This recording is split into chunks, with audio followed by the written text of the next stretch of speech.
Someone wrote in and said, how do I nationalize my brand and take the show on the road so that I can reach more people? When I'm wearing the Sex Geek Summer Camp shirt, it means these are business questions. If you're Yes. here for relationship advice, please switch to another video unless you want to learn how sex educators make a living. I have a secret for you, though. Most of the stuff applies anyway. Kind of, yeah. Yeah. This is Reid from Reid About Sex. From SexGeekSummerCamp.com. And this is Cathy Vartuli from TheIntimacyDojo.com. Yes. Yes. So what's the question? if- Nationalizing a brand? What? Who are we? Why? So does someone has a anyone listen to local us? business and they want to start reaching further and nationalize their brand and be invited to speak different places so they can take it on the road. Mm-hmm. How would they start? You have a So, amazing. I don't know. I don't know how I did it. I think it was just luck. Okay, so he's going to be quiet for a minute. I'm going to just tell you what I said here. Because Come to camp! SexGeekSummerCamp.com. yes, come to camp. It's great. And do what Cathy's about to tell you. It actually matches up. Coming to camp actually would make all of the things I'm going to tell you how to do much easier. Okay. One, you have to have a good website so people can go and see you. Okay. I do recommend having a YouTube channel so you can point to people to you being on video. It's a little meta. Because that lets them relate to you. Mm-hmm. And you can post the videos on your website. And on Facebook and on Twitter and other social media streams so that people can share them. Yeah, and all of this is taught at camp. But the best way to get national is to start making connections with other people and invite them to either host you or trade events. When you're just starting out, it's not likely you're going to be up on a big stage unless you have a really powerful talk that you can get in front of people. But you can ask someone, hey, you're in California, I'm coming out for a family reunion, can we run an event together? Mm-hmm. Or are you running an event I can come and talk at for a little bit? And I'm glad to do the same back. You start getting known that way. I've done that in several businesses in the emotional freedom techniques field. Mm-hmm. EFT. Yeah, where we're international. We've sold products to almost 100 countries. ThrivingNow.com. Yep. Cathy and Rick Wilkes. And also in the Sex Geek community. Mm-hmm. You start networking with people you can do YouTube videos with them. It's a great way to check in and see if they're sane or not. Notice I'm still doing them with Reid. I'm not sure what the answer is. But it's that was supposed to be funny. I thought it was hilarious. I'm sure our viewers thought that was hilarious too. You're playing the straight man again. That's about the only thing that's straight about me. I know. But you can do YouTube videos, and that's a good way to see how you flow together and start getting information out and see if your viewers like that other person.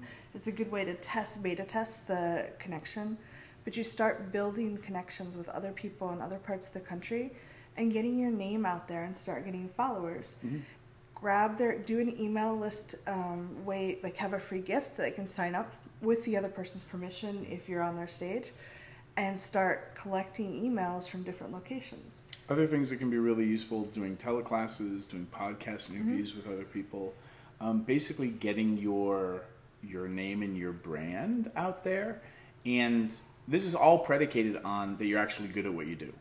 You can nationalize a crappy brand too, but I would much rather you be creating amazing content, actually creating tools and services for people that solve their problems, rather than just spinning people's dilemmas and poking at their pain and actually not helping them at all. So because of the internet and because there are people who are podcasting and, guest blog posting and stuff all over the world, and because you can Skype interview people on video, and use call recorder to record that, or do a Google Hangout, and then post these things on your websites and on Facebook and have people share them, you can then work with people who have national brands or are just really amazing educators that you like, and you can create content that people will start to ingest as a means of getting to know you, which is basically what I did.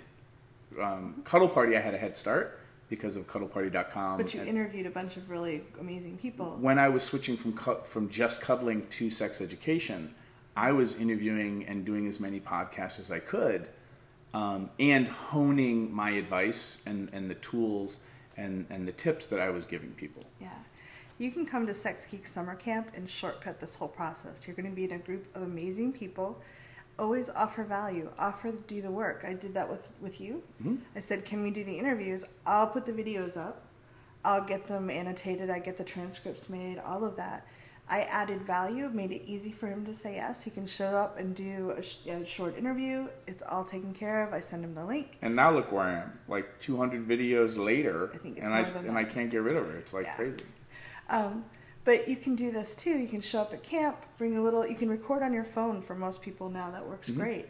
And just say, hey, I'd love to interview you, and find out where you have a match or where they're covering something that your audience might love. Even if your audience is 100 people, there's going to be things you can't cover. And you can come to camp and maybe do 20, 30 interviews, and you've got some great content and great start of a network. If you actually follow through and do the work and send them the link and maybe tweet and Facebook about them, they're going to remember you. None of this is an overnight process, and none of this, a lot of this stuff is simple, but you have to show up and do the work. And it's the people who actually show up and do the work over time, who are also nice people and professional and maybe funny, or at least we'll bribe each other with Baileys and coffee. Those people are the ones that over the course of 2, 3, 10 years really make progress. There are no overnight successes. And but there are shortcuts. There are ways to shorten your learning curve and make more progress faster. If that's a shortcut, yes. It's basically, the shortcut is don't reinvent the wheel. Yeah. Well, and getting in front of a bunch of other sex geeks at the same time. There's tactical things that are really being useful. Face to face, and them, seeing you at movie night and being goofy and massage party, and that's a great way to build networks. So whether it's something like Sex Geek Summer Camp or going to a conference like Catalyst or Woodhull or a National Sex Ed conference, like all these things are ways, if you're a sex positive professional and entrepreneur, to start networking and contributing to your industry. If you want more information about this, obviously, sexgeeksummercamp.com. We have some free training videos and whatnot, and you'll get an invite to join us at camp. Yeah, I hope to see you there. Bye.